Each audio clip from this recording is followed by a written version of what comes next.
Assalamualaikum warahmatullahi wabarakatuh. Ketemu lagi dengan bimbingan konseling SMP Islam Al-Azhar 14 Semarang. Nah, bagaimana anak-anak kabarnya hari ini? Budi harap kalian semuanya sehat dan dalam keadaan sehat dan selalu sehat dimanapun kalian berada. Oke, di pertemuan kali ini Budi akan menyampaikan tentang ekspresi emosi. Apa itu emosi? Kalian selalu mengatakan emosi, aku emosi dan emosi. Maka Budi akan menyampaikan berbagai jenis, berbagai macam tentang emosi. Yaitu pertama, pengertian emosi itu sendiri, terus ekspresi emosi itu apa saja, terus bagaimana menyikapi emosi itu sendiri atau mengendalikan emosi itu. Setiap orang pasti itu memiliki permasalahan yang tidak bisa dihindari, tetapi tetap harus dihadapi dan disikapi dengan baik dan bijaksana. Remaja dalam mengekspresikan emosi dengan lebih mudah karena ekspresi emosi itu dapat dipelajari hanya dengan melihat reaksi orang lain. Menahan emosi bukanlah hal yang baik karena emosi akan terakumulasi dan dikeluarkan jika dalam stimulus yang serupa. Pengertian emosi itu apa sih? Ya.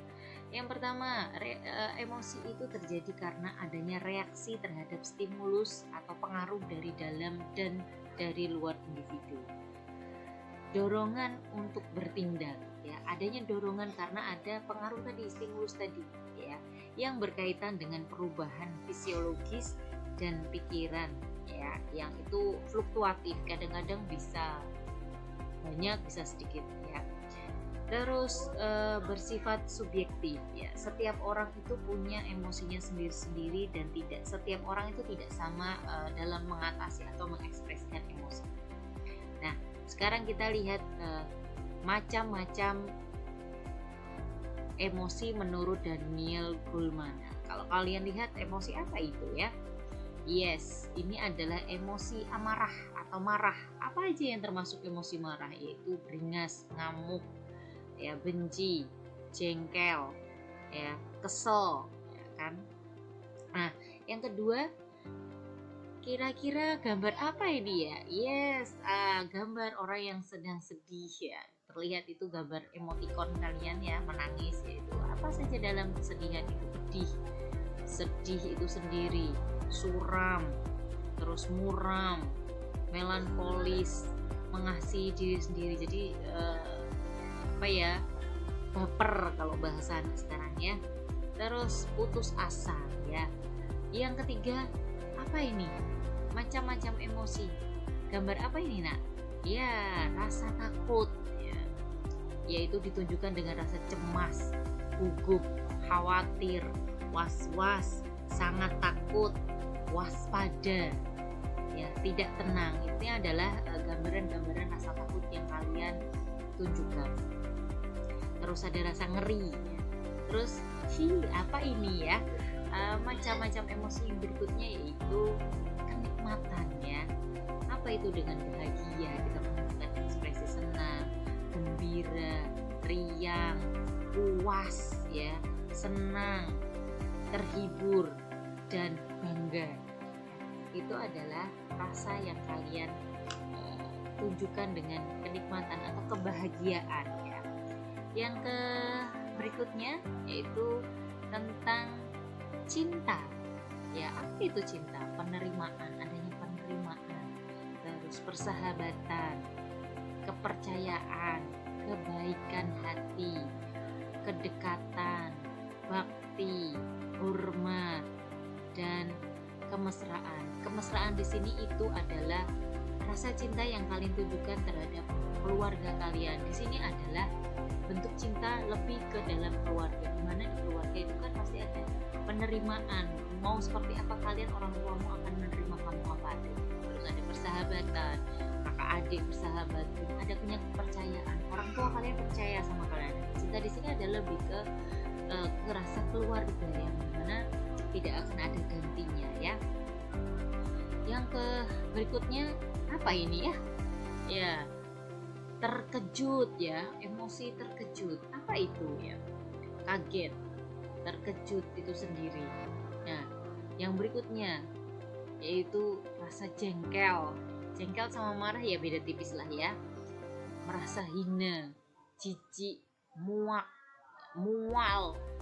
Tidak suka, kalau bahasa mual itu muak sekarang tuh nyesek gitu ya. Jadi jengkel sendiri-sendiri. Ya. Terus yang berikutnya adalah rasa malu atau ekspresi emosi malu. Malu hati, kesel sendiri gitu loh, malu. Nah, ini adalah bermacam-macam bentuk emosi yang kalian sering tunjukkan. Berbagai emosi mendorong individu untuk bertingkah laku terhadap pengaruh yang dirasakan. Pendapat Aristoteles menekankan pada menguasai kehidupan emosional dengan kecerdasan. Masalah bukan mengenai emosionalitas, melainkan keselarasan antara emosi dan cara mengekspresikannya. Jadi ekspresi emosi. Emosi adalah keadaan yang dialami individu yang memiliki pengaruh atau bisa diketahui orang lain, atau pengaruh yang bisa diketahui orang lain. Kenapa kamu bisa menilai orang itu marah, orang itu sedih? Itu kan dari ekspresi mereka yang terlihat. Bisa ditunjukkan dengan dua cara, yaitu verbal, yaitu dengan menulis atau membaca, dan non-verbal itu dari ekspresi wajah, nada suara, gerak tubuh, perubahan fisiologis dan tindakan emosional. Ya, menyikapi emosi marah itu mudah, tetapi marah pada orang yang tepat dengan kadar yang sesuai pada waktu yang tepat demi tujuan yang benar dengan cara yang baik itu bukan hal yang mudah. Ya, emosi itu pasti tidak akan pernah dapat ditahan karena bagian dari ekspresi diri. Namun emosi dapat diatur agar kita tidak terjadi hal-hal yang merugikan diri kita. Baik anak-anak, itulah tentang emosi. Jadi apapun yang terjadi pada dirimu, kita semua pasti akan merasakan hal yang namanya emosi itu sendiri. Jadi Dek harap dengan video kali ini kita semua bisa mengelola emosi kita, karena kita memang tidak bisa mengatur. Kita tidak bisa kapan mengatur emosi itu ada dan gak ada, tetapi kita bisa mengelola emosi itu, terutama emosi marah atau emosi yang sifatnya negatif. Begitu anak-anak, terima kasih. Semoga materi yang Butia berikan kepada kalian bermanfaat untuk kalian dan menjadikan kalian lebih baik. Assalamualaikum warahmatullahi wabarakatuh.